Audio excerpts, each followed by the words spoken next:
Olá, eu sou o Carlos e esse é o canal do Sejus.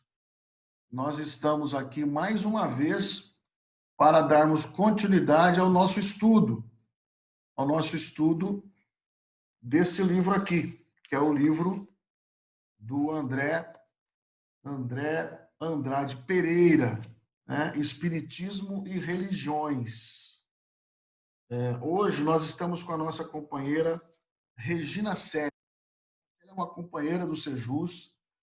Ela está lá em Campinas, ela é professora da rede pública, coordenadora pedagógica, né, da rede pública lá em Campinas, e vai falar com a gente um pouco sobre o capítulo 13, né, Regina? 13, que Isso, capítulo 13.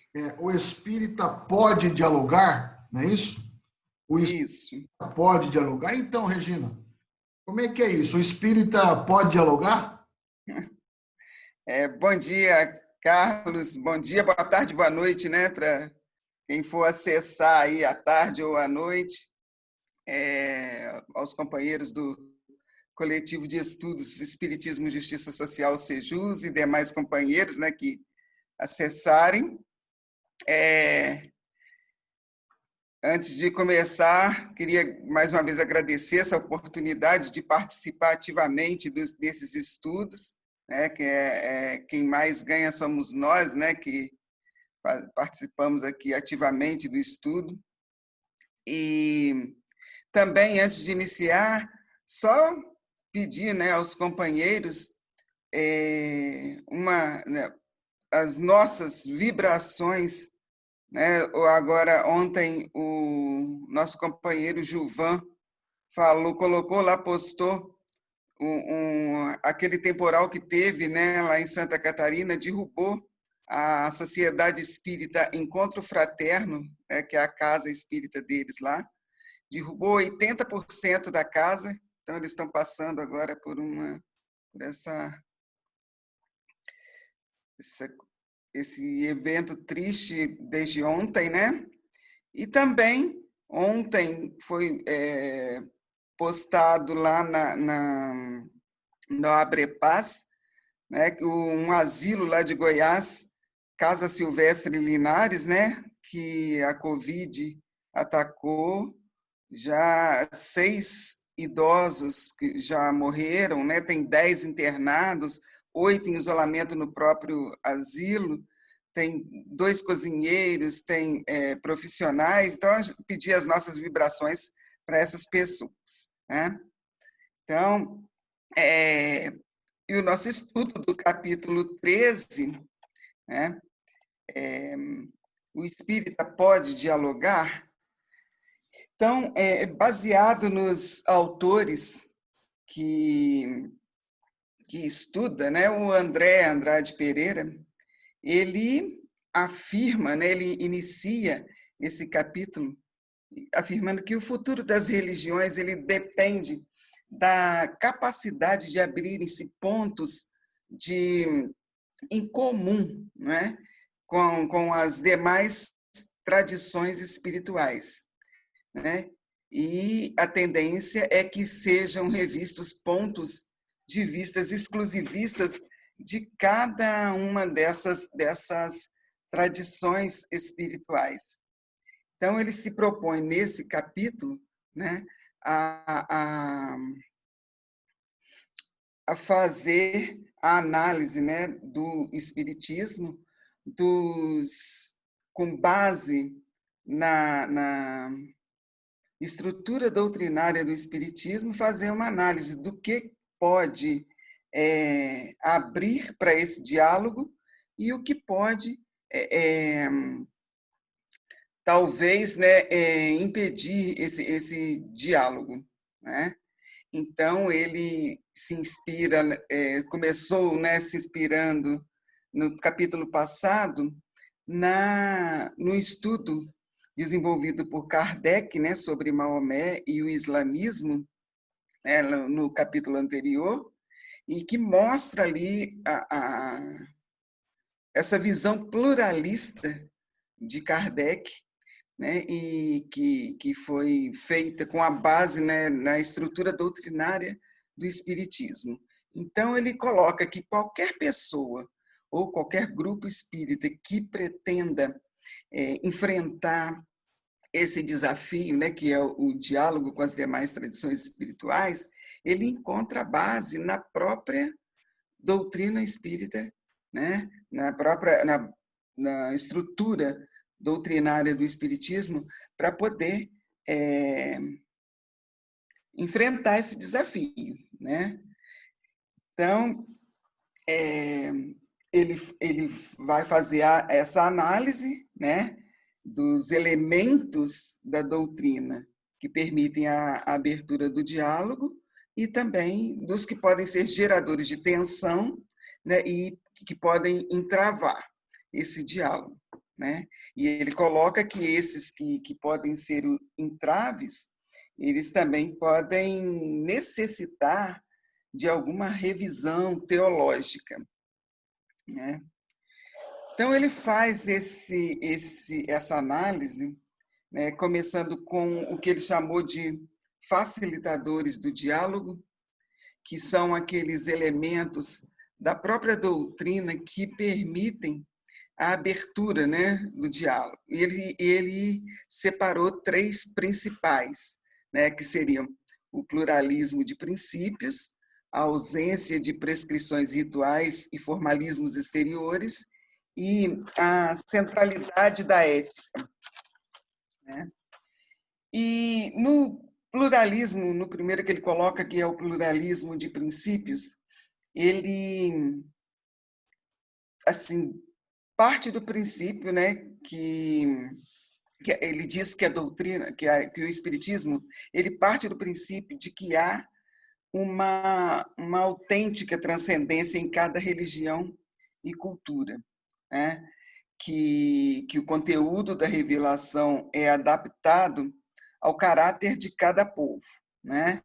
E em todos esses povos, né, apesar das diferenças, né, que são originárias do contexto histórico e cultural, né, de cada povo, são caminhos para o desenvolvimento das qualidades do espírito humano, né?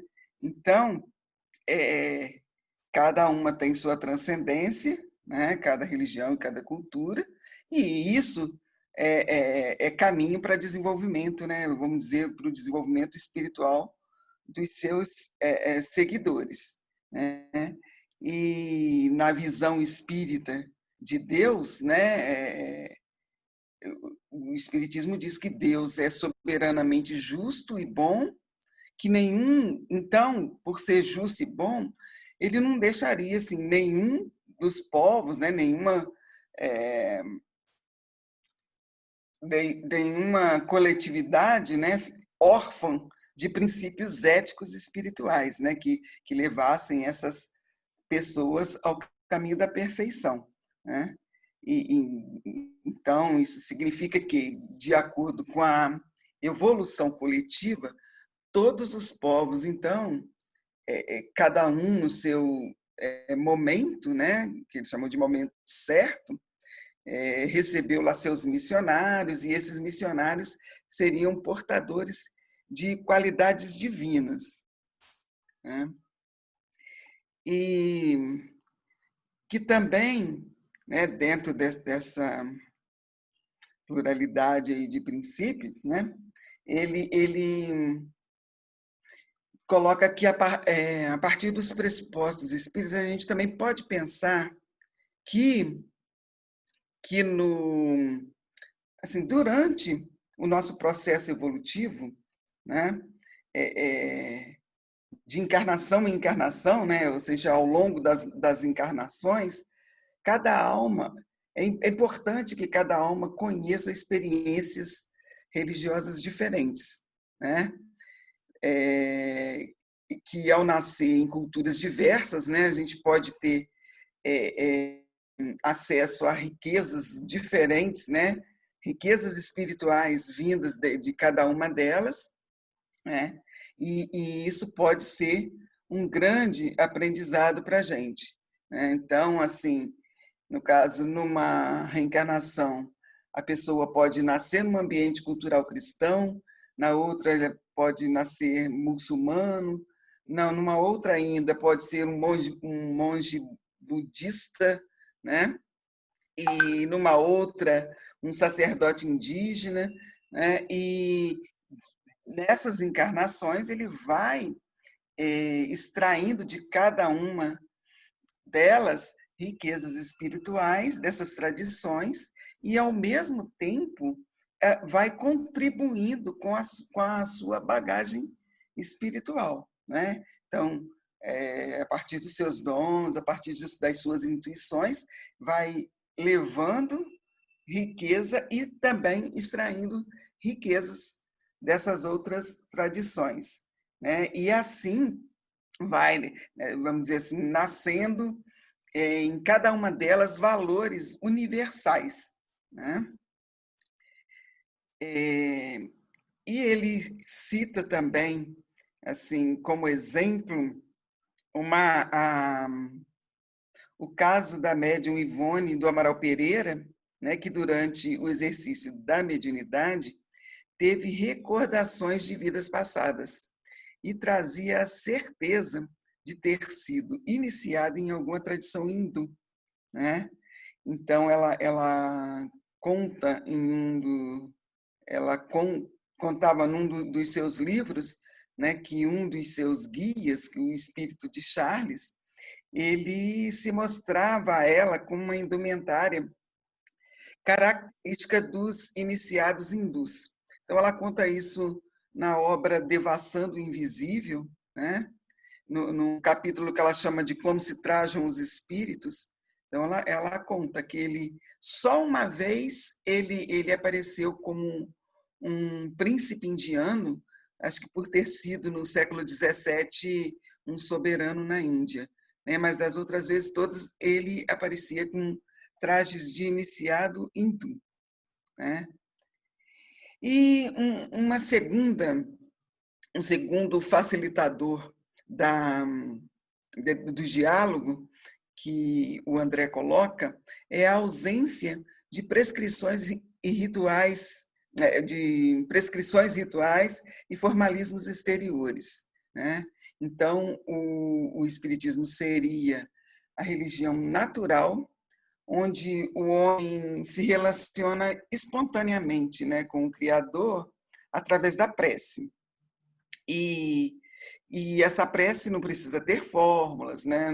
Ela é regida pelo sentimento, pela espontaneidade. Então, assim sendo, né, respeitando essa espontaneidade de cada pessoa, então o espírita não criaria embaraços para dialogar com as outras tradições, né, com uma tradição diferente da sua, né? E por não impor nenhuma fórmula, nenhum ritual, todos podem aceitar a sua fórmula simples de culto, né? Então não seria difícil as outras tradições aceitarem as fórmulas simples de culto do espiritismo e também por conseguir, né, respeitar o movimento, esse movimento natural da fé, seria assim tranquilo, né, para os espíritas participarem de outras celebrações, né? Esse item, né, aqui, esse número 2, a ausência de prescrições e rituais e formalismos exteriores, né, provocou um debate bem interessante lá no grupo, né, com as provocações, as ótimas provocações do Felipe, né, que ele provocou perguntando: será que nós não temos mesmo nenhum ritual, nenhum formalismo exterior, né? E a questão da prece inicial, né? A questão do passe. Então, ele fez uma provocação que deu um debate bastante interessante. É uma pena que tem que ser muito rápido, não dá para a gente discutir melhor, né, os debates, mas é interessante depois dar uma retomada nisso. E o terceiro ponto, né, que seria de abertura ao diálogo, seria a centralidade da ética, né? E, segundo o Espiritismo, toda religião se resume na máxima do amor ao próximo, né? Então, o importante para a salvação, para a iluminação, é a prática do bem, né? Então, é, é, se a prática do bem, o bem, qualquer pessoa pode fazer o bem, né? Então, ele até coloca a questão 982 do Livro dos Espíritos, né? Onde lá no finalzinho, né, os espíritos respondem para Kardec, né, que só o bem assegura a sorte futura, né? E eles falam, né, ora, o bem é sempre o bem, qualquer que seja o caminho que a ele conduz. Então, em qualquer religião, em qualquer tradição espiritual, você pode fazer o bem, né? E, e essa ideia, né, ela reforça a igualdade diante de Deus e a liberdade de consciência, né? Então, seja a maneira, qualquer maneira que você creia em Deus, né? O homem pode, né? Todos os homens podem se dar as mãos e orar juntos uns pelos outros, né? E isso, ele diz, seria estender o domínio da fraternidade, né? Então, essa centralidade, né, ela ajudaria muito no diálogo. Então, essa centralidade ela leva para quê?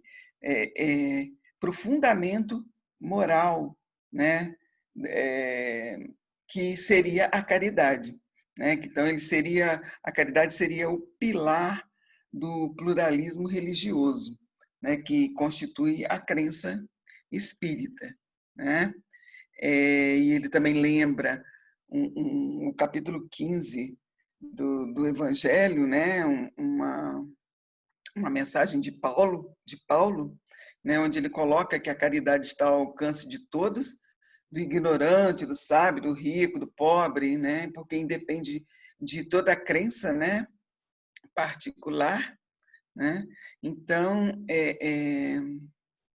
isso seria a centralidade da ética e facilitaria o diálogo com as demais tradições, né? Então, esses seriam os 3 pontos que ele destacou de facilitadores do diálogo, e aí ele passa para o que ele considera que seriam os entraves ao diálogo, né? Que seriam aqueles elementos da doutrina espírita, né, que seriam afirmações internas de fé, né, que dificultam essa abertura, né, ao diálogo interreligioso, né? E a primeira que ele cita é o evolucionismo, né? E quando ele está falando aí em evolucionismo, está falando do evolucionismo das revelações, certo? Então, ele coloca que o evolucionismo espírita ele põe sérias dificuldades ao diálogo interreligioso, né? Por quê? Porque ele estipula que a revelação divina ela é progressiva, né? E como seria essa progressão, né? Digamos assim. Primeiro veio Moisés, né? Então Moisés seria trouxe a primeira revelação. Depois veio Jesus, trouxe a segunda, e o Espiritismo seria a terceira revelação, né? E assim, uma primeira dificuldade que eles encontram nessa questão é a ausência de referência às demais tradições espirituais, né? Porque aí Moisés, Jesus e o Espiritismo acaba por ignorar as demais tradições, algumas até bem mais antigas, né, do que o espiritismo, né? Então não é feita nenhuma referência ao hinduísmo, às tradições chinesas, ao budismo, né? Nem as contribuições dos antigos egípcios. E então eles consideram que isso é uma primeira dificuldade encontrada. E o André coloca, assim, ele coloca uma nota dizendo que essa ausência, ela mais tarde, ela vai ser suprida no livro A Caminho da Luz, né, de Emmanuel, psicografado pelo Chico Xavier, que nesse livro A Caminho da Luz, as referências, né, elas vão para além das religiões proféticas, né? Então elas aí então supririam, né, essa em parte essa ausência, né, lá na doutrina. E ele coloca também que nessa nota que essa postura evolucionista ela pode ser compatibilizada com o pluralismo de princípios de duas formas, né, assim que ele coloca. Primeiro, ele coloca que mesmo que a gente considere a progressividade das revelações, isso não significa que as outras, né, as demais culturas religiosas, elas ficaram estacionadas ao longo do tempo, né? Isso não significa. Então, se a gente pegar o princípio da evolução, a filosofia, a cultura de cada povo, ela vai estar em constante desenvolvimento, né? Então, assim, mesmo que Jesus, quando veio, tenha tido assim condições, digamos assim, de trazer mais informações sobre Deus do que Moisés trouxe, isso não significa que o cristianismo seja superior ao judaísmo, né?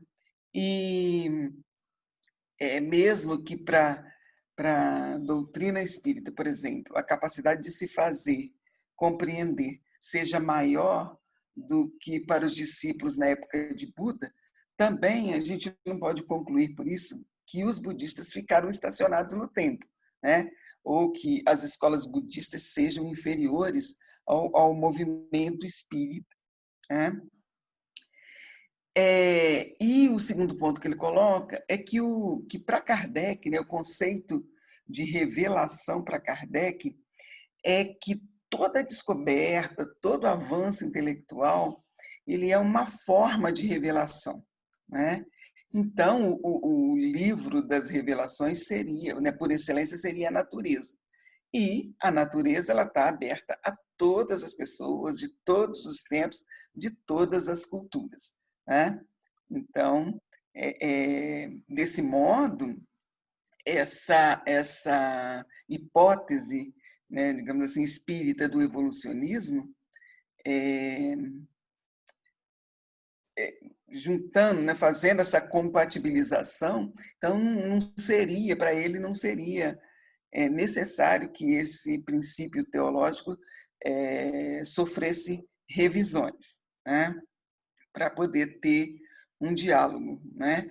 Para ele basta que o espírita tenha a sensibilidade de perceber essas nuances que ele coloca, né? Mas, né, ele também faz essa observação que ele observa que, infelizmente, a sensibilidade dialogal, né, ainda não é assim uma constante no movimento espírita, né? Então, a gente ainda encontra muitas pessoas dentro do movimento espírita que ainda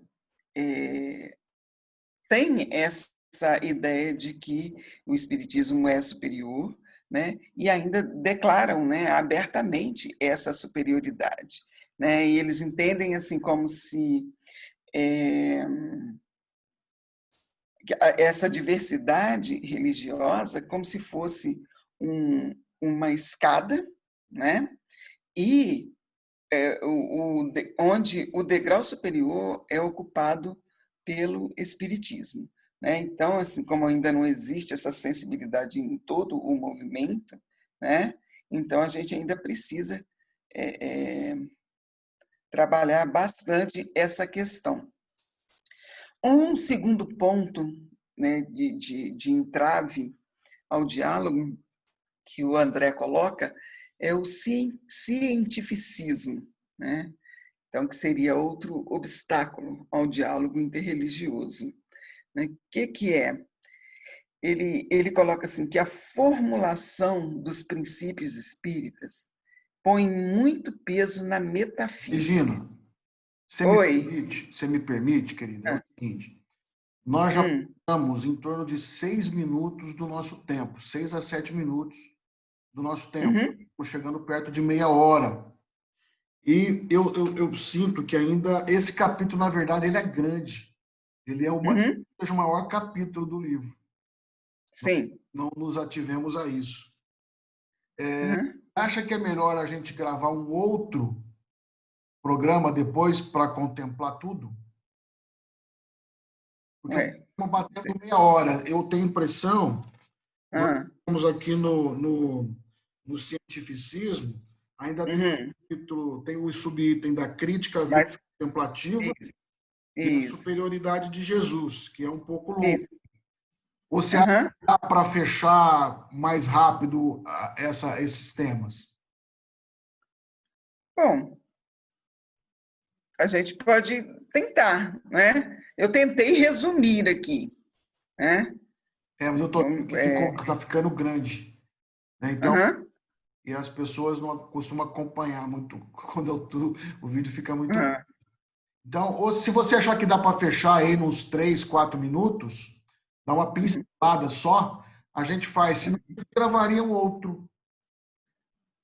Ah, você que sabe, o que você acha melhor? Você acha que dá para fechar nos 3, 4 minutos, dar uma pincelada geral?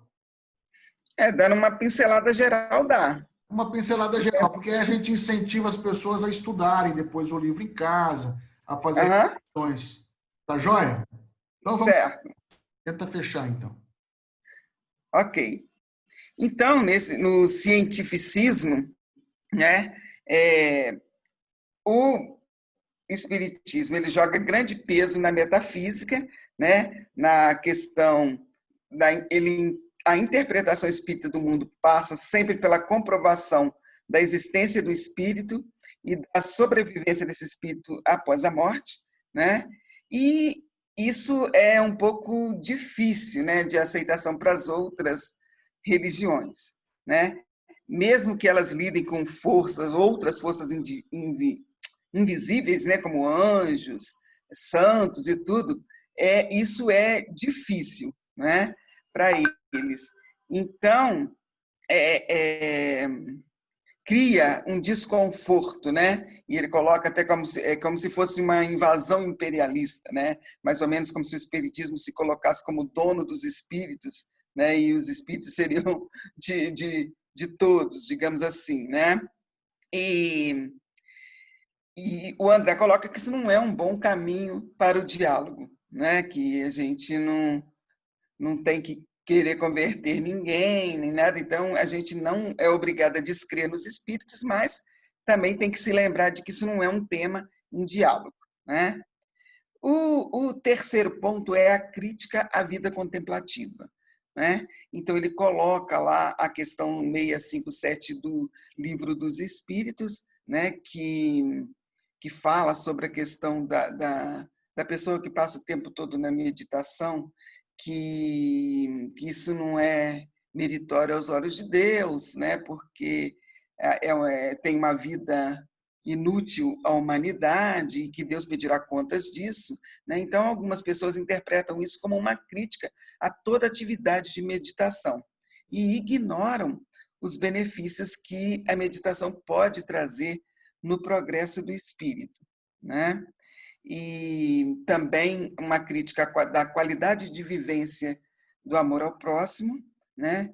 e que o espírita enfatiza a ação caridosa como caminho de evolução espiritual, e inclusive chegando a alguns extremos, né, que ele coloca assim que poderíamos perceber que uma espécie de workaholic, né, workaholic, né, que seríamos viciados em trabalho espiritual, né, no caso. E aí ele cita que seria, segundo esse tipo de visão, né, o livro Nosso Lar, do André Luiz, né, seria o responsável, né, por essa visão dentro do movimento espírita, por conta lá do bônus hora, que é instituído, né, lá na cidade espiritual. Esse bônus hora seria uma moeda corrente e que daria direitos a atividades de lazer, ou então permissão para interceder junto à misericórdia divina em favor dos entes amados, né? Então, eles criticam isso aí. E a quarta questão que ele coloca é a superioridade de Jesus, né? Que, segundo o Espiritismo, Jesus é um espírito, assim como todos nós, que atingiu um grau de perfeição e uma proximidade com Deus que o capacitou a ser o guia espiritual de toda a humanidade. Então, se Jesus é o guia espiritual de toda a humanidade, Maomé, que é o guia dos muçulmanos, né? Krishna, que é o guia dos hindus, o Siddhartha Gautama, que é o guia dos budistas, seriam inferiores a Jesus, né? Então, ele retoma lá tudo que a gente viu lá no início, né? Que o Espiritismo diz que não é necessário uma profissão de fé em Jesus para a salvação, apenas a prática do bem. Ele retoma também que Kardec, lá no capítulo anterior, sugeriu que Maomé seria o líder ideal para os povos árabes, né, porque Cristo, né, com a sua inalterável doçura, teria fracassado nessas regiões. Então, ele retoma isso e vê que entende que não seria problema para o Espiritismo reconhecer, né, que Jesus não é superior aos demais, né, guias espirituais, né?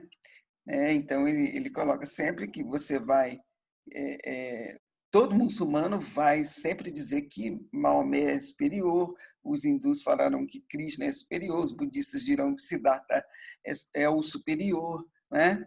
Então mas ele entende também, né, que mesmo entendendo que para o espiritismo não seria difícil isso, ele também entende que ainda há necessidade, né, desse tema ter uma relativização, né? E que ele fala que assim, por que aceitar, né, essa superioridade de Jesus, então seria entender que o que se busca com esse diálogo interreligioso é a universalidade, né? Ou seja, uma religião única, né? Que abarque todas as religiões, e não é isso que se está buscando, né? Que os limites da compreensão humana ainda são muito estreitos para se falar nessa universalidade, né?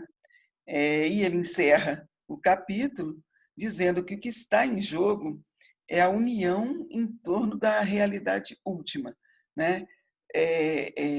O que a gente está buscando aí é a fraternidade entre os povos, né? E se para isso, ao invés da gente buscar os pontos comuns entre todas as tradições espirituais e nos unirmos nisso, a gente ficar tentando definir essa realidade última à luz dos nossos próprios princípios, a gente vai impedir o diálogo e não conseguir o diálogo, né?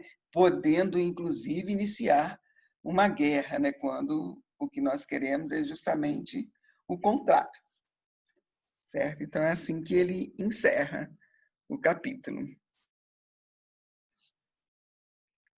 Muito bem, Regina. Acho que você conseguiu dar conta aí de dar uma pincelada boa, né, no final. Tá bom?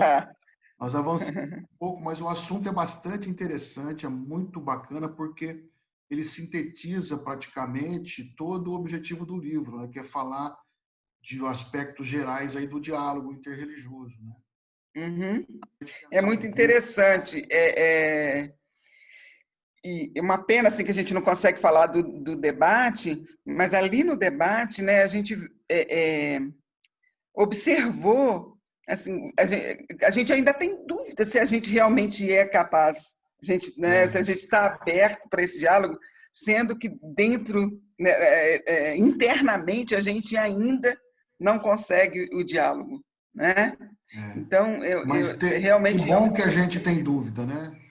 é assim. Que bom que a gente tem dúvida, porque a gente reconhece as nossas dificuldades e tenta trabalhá-las, né?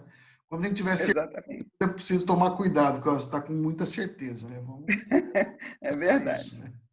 Então, é Uhum. muito bom. Regina, eu quero agradecer muito você, viu? Essa figura prática que você é.